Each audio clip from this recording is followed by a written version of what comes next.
ঈমান ভঙ্গের কারণ আপনার হৃদয়ে থাকে, ঈমান ভঙ্গের কারণ আপনার চরিত্রে থাকে, অভ্যাসে থাকে, ঈমান ভঙ্গের কারণ যদি একটা জানা অজানা আপনার মধ্যে থাকে, তাহলে আপনার চেহারা যত সুন্দর হোক, দাড়ি যত লম্বা হোক, কপালে যত বেশি সেজদার চিহ্ন হন, আপনি হাফেজে কোরআন আর মুফতি হন, তাতে আল্লাহর কিছু যায় আসে না। নেকামলের ভিত্তিতে জান্নাতে যাওয়া যায় না। জান্নাতে যাইতে হলে ইমানের প্রয়োজন আগে, পরে নেকামল, আগে ইমান। এমনও সাহাবী আছে জীবনে একবার করছে লা ইলাহা ইল্লাল্লাহ, এক ওয়াক্ত নামাজ পড়ার সুযোগ পায় নাই, জিহাদে শরীক হয়েছে, যুদ্ধে শামিল হয়েছে, জিহাদে শহীদ হয়েছে, জান্নাতে চলে গেছে। কি নিয়ে মারা গেছে? ঈমান। কি নিয়ে মারা গেছে? ঈমান। কাজেই মুসলমান ঈমানই বুঝে না। কি বুঝে না? ঈমানই বুঝে না।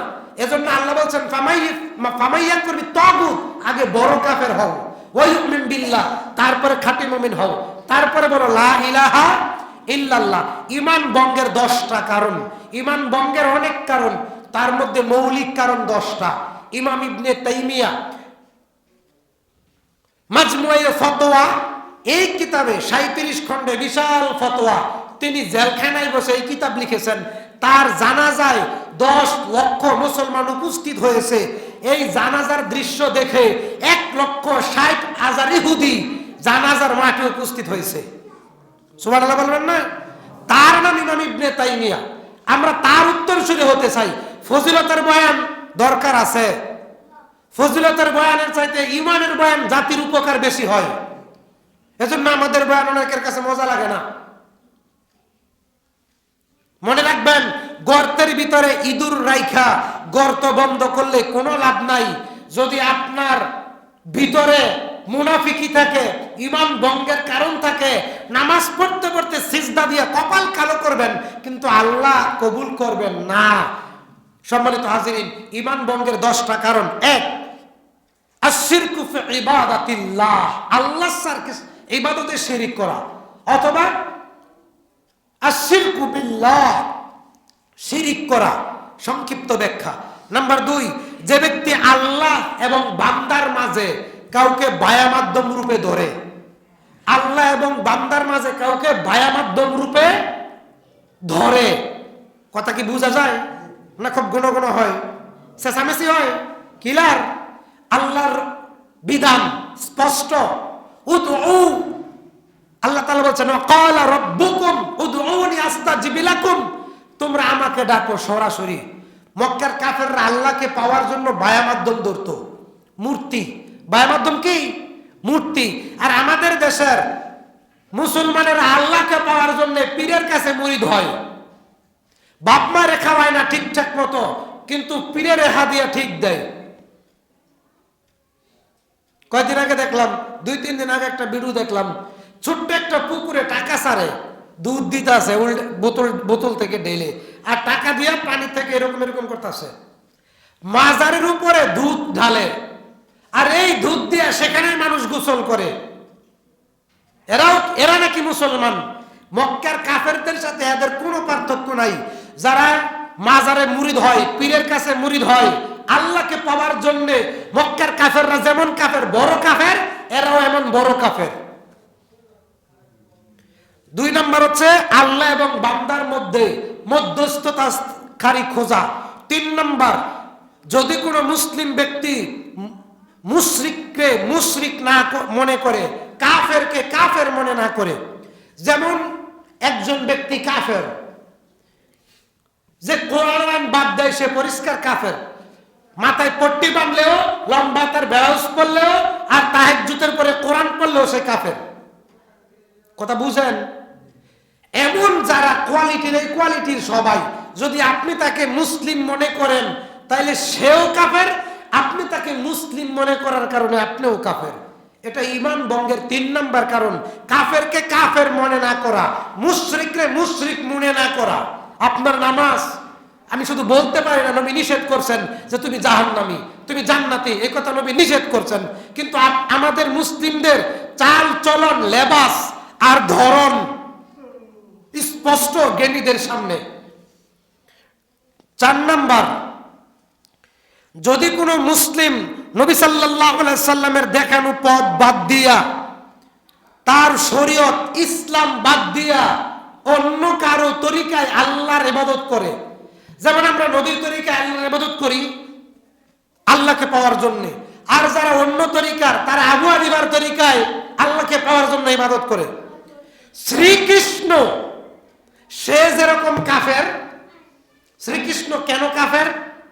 শ্রীকৃষ্ণ সে তার ঠাকুরের তরিকায়, সে তার ধর্মীয় পুরোহিতের তরিকায়, সে তার দেওয়া আলেমের তরিকায় দেবতাকে পাওয়ার জন্য ইবাদত করে। শ্রীকৃষ্ণ যেরকম কাফের, নবীকে বাদ দিয়া, নবীর তরিকা বাদ দিয়া ইমামের তরিকায় আল্লাহকে পাওয়ার জন্য যদি কেউ ইবাদত করে সেও পরিষ্কার কাফের। কথা কি বুঝছেন? তাহলে বাংলাদেশে এই তরিকার লোক কম না বেশি? বেশি। আমি পরিষ্কার করে বলি, মাযহাব একদম পরিষ্কার। নবীর তরিকায় আল্লাহকে পাইতে হলে যেরকম ইবাদত করতে হবে, ঠিক নবীকে বাদ দিয়া ইমামের তরিকায় যদি কেউ ইবাদত করে আল্লাহকে পাইতে চায়, সে নবীর তরিকা বাদ দিয়া ইমামের তরিকা মানার কারণে সে স্পষ্ট কাফের। দলিল সূরা নিসা আয়াত 149 150। আল্লাহ বলছেন তারা বড় কাফের, তারা হক কাফের। উলাইকা হুমুল কাফিরুনা হাক্কা। দেখেন সূরা নিসা 149 নম্বর আয়াত খোলেন, লা ইলাহা ইল্লাল্লাহর ব্যাখ্যা। 2 বছরে এই পূর্বাঞ্চলের ইমাম, খতিব, এই এলাকার ওই এলাকার যারা আছে সবাইকে আমার চিনা জানা বোঝা হয়ে গেছে। লা ইলাহা ইল্লাল্লাহর ব্যাখ্যা, নবী রাসূলগণ কেন জেলে যায়, বর্তমানের হক্কানি ওলামায়ে কেরাম কেন জেলে যায়, এই কথা বলার, স্পষ্ট কথা বলার কারণে নবীর তরিকা ইবাদত বাদ দিয়া ইমামের তরিকা ইবাদত করলে পরিষ্কার কাফের, তাতে কোনো সন্দেহ নাই। আমার কথা না, এই যে দলিল আমার হাতে আছে। 4 নাম্বার, আল্লাহকে পাওয়ার জন্য কেউ যদি নবীর তরিকা বাদ দিয়ে অন্য কারো তরিকা ইবাদত করে সেও কাফের, তার ঈমান নষ্ট হয়ে যাবে। 5 নাম্বার, কোন মুসলমান যদি আল্লাহর নবীর আনিত জীবন বিধানের চাইতে অন্য কারো বিধানকে শ্রেষ্ঠ মনে করে, আল্লাহ যে ইসলাম নাজিল করছে, যেমন কয়দিন আগে এক নেতা বলল রাজনীতির সাথে কোরআনের কোনো সম্পর্ক নাই, সেও কাফের। এক মোদি যেমন কাফের, ডোনাল্ড ট্রাম্প যেমন কাফের, এই নেতাও তেমন কাফের, যারা চলে গেছে তারাও তেমন কাফের, এতে কোনো সন্দেহ নাই। কাফেরকে কাফের মনে না করলে সেও কাফের। এগুলো ইমানের সাথে সরিষা পরিমাণ আপোষ নাই, ইমানের সাথে সরিষা পরিমাণ আপোষ নাই। এটা আল্লাহ বলছেন সূরা নিসা আয়াত 148। বাংলা বক্তব্য দিচ্ছি, সময় কম। ইমানের সাথে সরিষা পরিমাণ আপোষ নাই। আপনি যদি পাহাড় পরিমাণ গুনাহ নিয়ে আল্লাহর দরবারে উঠেন, আল্লাহ বলছেন আমি ক্ষমা করে দেব, এটা গুনাহ ক্ষমা করবেন।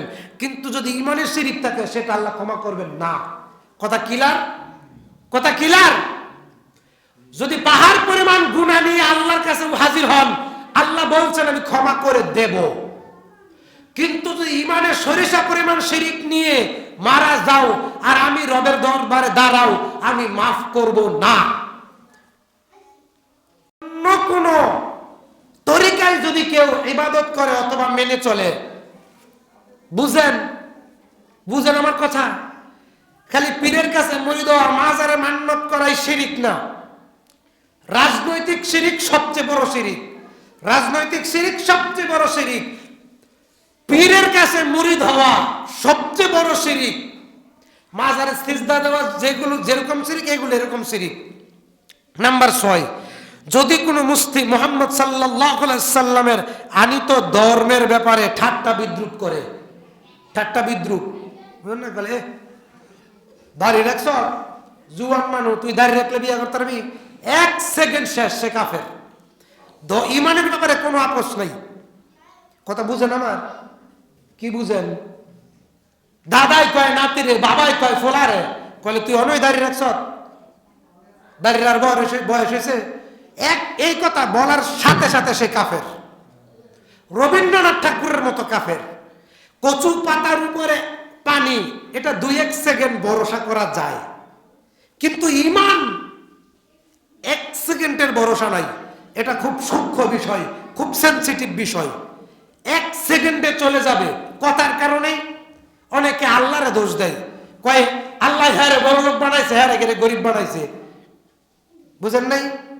এই কথা বলার সাথে সাথে কাফের। আল্লাহর ব্যাপারে কোনো আপোষ চলবে না। আল্লাহ বলছেন আমি পাহাড় পরিমাণ না, পৃথিবী পরিমাণ না, 7 আকাশ 7 জমিনের ভিতরে যত খালি জায়গা আছে, এই খালি জায়গা পরিপূর্ণ শুধু তোমার পাপ, তোমার গুনাহ আমি আল্লাহ মাফ করে দেব। যদি সরিষা পরিমাণ শিরিক থাকে আমি আল্লাহ মাফ করব না। কথা বুঝেন? ইমানের সাথে আল্লাহ সরিষা পরিমাণ আপোষ করেন নাই। তাহলে বলছিলাম কিরাম যে মুহাম্মদ সাল্লাল্লাহু আলাইহি সাল্লামের উপর যেই ধর্ম নাজিল হয়েছে ইসলাম, এটা নিয়ে যদি কেউ কটূক্তি করে, কটাক্ষ করে, কিছু লোক আছে না যে আহলে হাদিসের লোকেরা নামাজ রোজা কমাইতে কমাইতে একেবারে সব কমাই লাইছে, সব বাদ দিয়ে দিছে, 1 সেকেন্ড শেষ, সে কাফের।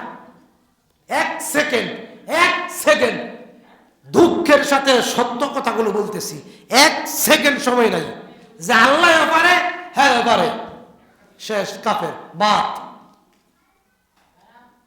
আমার স্ত্রীর সাথে আমার একটা হক আছে, তার সাথে আমি একান্তে গোপনে যেগুলো করি, কিন্তু আমি যদি বাড়িতে যাইয়া দেখি আমার দেবর মানে কি বলে তার মামাতো ভাই বা আমার ফুফাতো ভাই আমার ওয়াইফের শুধু হাত ধরে রাখছে, কোন ইমানদার পুরুষ, লজ্জাশীল পুরুষ, ভালো পুরুষ ওই বউকে রাখবে? আর যার চেতনা নাই, কা পুরুষ মামাতো ভাইয়ের লগে এক অটটা ঘুরলেও তার কোনো সমস্যা নাই। আর যাই ইমানদার পুরুষ মামাতো ভাই খেলে হাতও ধরছে, সেদিনে তার অবস্থা খারাপ। এটা একটা সাধারণ উদাহরণ। আল্লাহ তাআলা বলছেন ইন্নাশ শিরকা লাযুলমুন আযীম, নিশ্চয়ই শিরিক মহা অপরাধ। শিরিক করলেই ঈমান নষ্ট। আবার তওবা করতে হবে, কালেমা পড়তে হবে, গোসল করতে হবে, পরে নামাজ পড়তে হবে। কথা বুঝেন নাই, খালি মাথা জাহান। ভালো করে বুঝেন, শিরিক করলে ঈমান নষ্ট হয়ে যায়। ইন্নামাল মুশরিকুনা নাজাস, যে শিরিক করে সে অপবিত্র হয়ে যায়। এজন্য আগে গোসল করতে হবে, তারপর কালেমায়ে শাহাদাত করতে হবে, তারপর আবার নামাজ পড়তে হবে। ঈমান এত সহজ না। বড় বড় উলামায়ে কেরাম জেলখানায় ধুকে তিলে পচ্চা মরছে, কিন্তু বাতিলের সাথে কোনো দিন আপোষ করে নাই। দলিল মিশকাত 61 নম্বর হাদিস, ওয়া ইন কুতিলতা, নবী বলছেন সাল্লাল্লাহু আলাইহি সাল্লাম, ওয়া ইন কুতিলতা, যদি ফাঁসিতে ঝুলাইয়া দেওয়া হয়, ওয়া হুররিকতা, যদি তোমাকে জীবন্ত ধরে আগুনে জ্বালিয়ে দেওয়া হয়, লা তুশরিক বিল্লাহি শাইয়া, তারপরও ঈমান নষ্ট করবে না। এর নাম ঈমান। এর নাম কি? ঈমান। এখন আপনি কারেন্ট চুরি করেন, কি চুরি করেন? কারেন্ট চুরি করেন, এটা শিরিক না? আল্লাহ মাফ করবে। কিন্তু আপনি আহলে হাদিস, নামাজ পড়বেন, হজ করবেন, আবার মাজারের বড় বড় অনুষ্ঠানে প্রধান অতিথি থাকবেন, এটা স্পষ্ট শিরিক। দলিল বনী ইসরাইলের 2 ভাই, লম্বা হাদিস। এক ভাই মাজারে মাছি দিছে, কি দিছে? মাছি। কি দিছে? মাছি। আল্লাহ রাসূল বলছেন সে জাহান্নামী। মাজারের খাদেম ছোট ভাইকে বলছে কিছু দেও, সে বলছে কিছু দিব না। খাদেম বলছে না দিলে হত্যা করব। ওই ছোট ভাই বলছে হত্যা করো, তাকে হত্যা করলো। নবী বলছেন ছোট ভাই জান্নাতি। সুবহানাল্লাহ। ঈমান। এটা কি ঈমান? ঈমান। নাম্বার 8, মুসলমানের বিরুদ্ধে মুশরিককে সাহায্য করা। আপনি ভোট দেন তাদেরকে, আমরা তো বলি ভোট দেওয়া হারাম। আপনি তাকে ভোট দেন যাই ক্ষমতায় গিয়া বাবার তৈরি করা মতবাদ, স্বামীর তৈরি করা মতবাদ চালু করে, ইহুদি খ্রিস্টানদের মতবাদ চালু করে। আপনি তো তাকে ভোট দেন, তাকে ভালোবাসেন, মসজিদের ভিতরেই তার আলাপ করেন। বেয়াদব, লজ্জা হওয়া উচিত। 3 নম্বর শ্রেণীর মুসলমান দিয়া আল্লাহর দ্বীনের কোনো উপকার হয় না। কথা পরিষ্কার। মুসলমানের বিরুদ্ধে মুসলমানকে সাহায্য করলে সাথে সাথে কাফের। 9 নম্বর, যে ব্যক্তি মুহাম্মদ সাল্লাল্লাহু আলাইহি সাল্লামের শরীয়ত ব্যতীত অন্য কোন তরিকায় জান্নাত পাওয়ার চিন্তা করে, যেমন চরমনাই পীর একটা বই লিখছে বেদে মারেফত। আমার কাছে বইটা আছে, ইউটিউবে সার্চ দিবেন, দেখবেন আমাদের প্রত্যেকটা আহলে হাদিস আলেম এই বইয়ের ব্যাপারে বক্তব্য দিছে। আমার কাছে বইটা আছে, বেদে মারেফত, চরমনাই পীরের লেখা। তাদের প্রকাশনী থেকে ছাপানো, তার নিজস্ব দস্তখত সিল চাপ্পর দেওয়া। এই বইতে প্রথম পৃষ্ঠায় ভূমিকায় উল্লেখ করছে বাবারা কি জান্নাতে যাওয়ার জন্য 126টা তরিকা লাগে। কয়টা 126টা। তার মধ্যে শর্টকাট চিশতিয়া এবং সাবেরিয়া। আর আল্লাহ তাআলা কোরআনে সূরা আনআম 153 নম্বর আয়াতে বলছেন জান্নাতে যাওয়ার রাস্তা একটা, তার নাম সিরাতে মুস্তাকিম। আর অন্যত্র জান্নাতের রাস্তা ব্যাপারে আল্লাহ তাআলা আনোয়ার বলছেন, নূর বলছেন, নূর, আনোয়ার বলেন না, নূর এক বচন, আনোয়ার বহু বচন। জান্নাতের পথ একটা, আল্লাহ এক, রসুল এক, কোরআন এক, হাদিস এক, ইসলাম এক, জান্নাত এক। তাই জান্নাতের পথ নূর। জান্নাতের পথ কি? নূর। নূর এক বচন, নূরের বহু বচন আনোয়ার। আর চরমনাই পীর বলছে জান্নাতে যাওয়ার 126 তরিকা, তার মধ্যে শর্টকাট তরিকা চিশতিয়া এবং সাবেরিয়া। চরমনাই সাবেরিয়া তরিকার বাইয়াত নাই। ওই রবীন্দ্রনাথ ঠাকুর যেরকম কাফের, এই চরমনাই পীর তার থেকে বড় কাফের।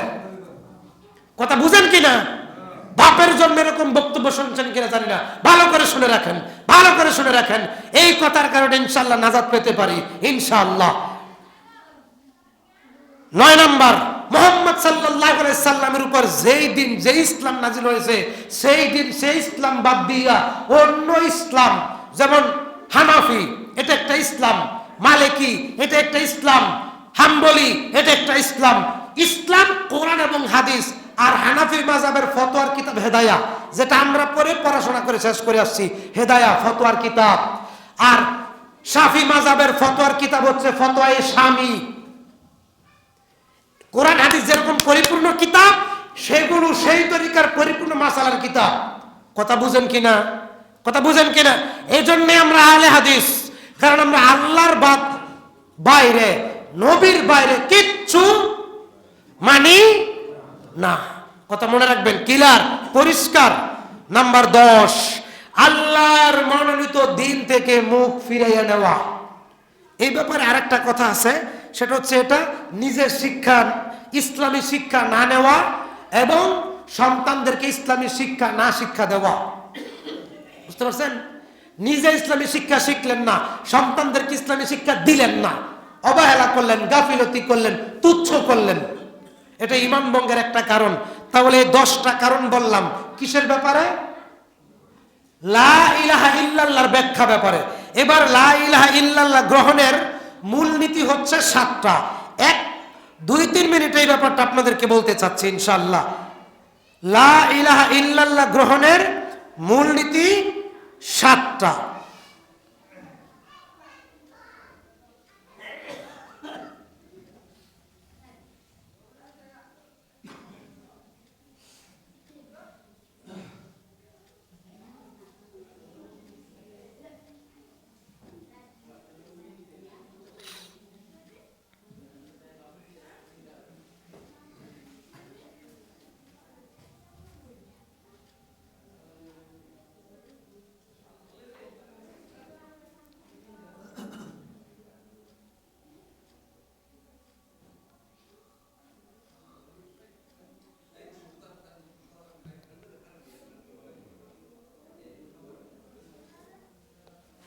এক নম্বর, লা ইলাহা ইল্লাল্লাহ গ্রহণ করবেন, এটা যে টিকবে আল্লাহর দরবারে। যারা মেট্রিক পরীক্ষা দিয়েছেন তারা বুঝেন, যারা 8, 9 পরীক্ষা দিয়েছেন তারা বুঝেন, ফর্ম পূরণ করতে হয়। জানেন? জানেন? ফর্ম পূরণ করায় যদি নাম লেখা ভুল করেন সমস্যা নাই। বুঝতে পারছেন? নাম লেখা ভুল করলে সমস্যা নাই, কিন্তু রেজিস্ট্রেশন নাম্বার যদি একটা ভুল করেন তাহলে আপনার পুরো খাতাই বাদ। যদি একটা রেজিস্ট্রেশন নাম্বার ভুল করেন, তাহলে লা ইলাহা ইল্লাল্লাহ গ্রহণ করতে হবে 7টা বিষয়ের উপর ভিত্তি করে। নাম্বার 1, বিদ্যা। লা ইলাহা ইল্লাল্লাহর ব্যাপারে পরিপূর্ণ জ্ঞান থাকতে হবে। কথা বুঝতে পারছেন? লা ইলাহা ইল্লাল্লাহ গ্রহণের মূলনীতি কয়টা? 7টা। লা ইলাহা ইল্লাল্লাহ গ্রহণের মূলনীতি কয়টা? 7টা। নাম্বার 1, ইলম বা বিদ্যা, পরিপূর্ণ জ্ঞান থাকতে হবে আল্লাহর বিধানের ব্যাপারে। নাম্বার 2, ইয়াকিন, দৃঢ় বিশ্বাস, আল্লাহর প্রতি দৃঢ় বিশ্বাস থাকতে হবে সাহাবায়ে কেরামের মতো। নাম্বার 3, ইখলাস, শিরিক মুক্ত, শিরিকের সম্পূর্ণ বিপরীত, তার নাম কি? ইখলাস, আল্লাহর প্রতি সম্পূর্ণ খুলুসিয়াত, একনিষ্ঠতা। নাম্বার 4 ভালোবাসা। সব থেকে বেশি আল্লাহকে ভালোবাসতে হবে, সব থেকে বেশি মানুষের হৃদয়ে যত ভালোবাসা আছে সবটুকুন ভালোবাসা আল্লাহর জন্য উজাড় করে দিতে হবে, ভালোবাসা। নাম্বার 4 সত্যবাদিতা। নাম্বার 4 নাম্বার কি? সত্যবাদিতা। নাম্বার 5 আল্লাহর কাছে পরিপূর্ণভাবে আত্মসমর্পণ করতে হবে, চলবে না দাড়ি খাড়ু মুসলমান নাও টিকতে পারে, চুলে কালা কলপ দেয়, কালা মেহেন্দি দেয়, নাও টিকতে পারে। নিজের বউ পর্দা করে না, কিন্তু সমাজে আমরা লম্বা লম্বা হাদিস বলি। নিজের মেয়ে বেপরদায় দায়িস হয়ে চলে, আমরা সমাজে লম্বা লম্বা হাদিস বলি। আমাদের মধ্যে এই দোষ নাই, চলবে না। আত্মসমর্পণ করতে হবে, আনুগত্য করতে হবে আল্লাহর কাছে পরিপূর্ণভাবে। নাম্বার 7 এই কালেমার পরিপন্থী যত কাজ আছে, এই তাওহীদের পরিপন্থী যত কাজ আছে, আপনার কাছে ভালো লাগলেও ঠিক না লাগলেও ঠিক, সব কিছু বর্জন করতে হবে। 1 নাম্বার ইলম, 2 নাম্বার কি? ইয়াকিন, 3 নাম্বার ইখলাস, 4 নাম্বার ভালোবাসা, 5 নাম্বার সত্যবাদিতা, 6 নাম্বার আনুগত্য, অনুসরণ, আত্মসমর্পণ, 5 নাম্বার কালেমাকে পরিচ্ছন্ন বিশুদ্ধভাবে গ্রহণ করা। তার মধ্যে সবচেয়ে ব্যাপক হচ্ছে কি? শিক্ষা অর্জন করা। আল্লাহ তাআলা আমাদেরকে পরিপূর্ণ মুমিন হয়ে মৃত্যুবরণ করার তৌফিক দান করুক, আমরা বলি আমিন। এই সবগুলো ঠিক থাকার পরে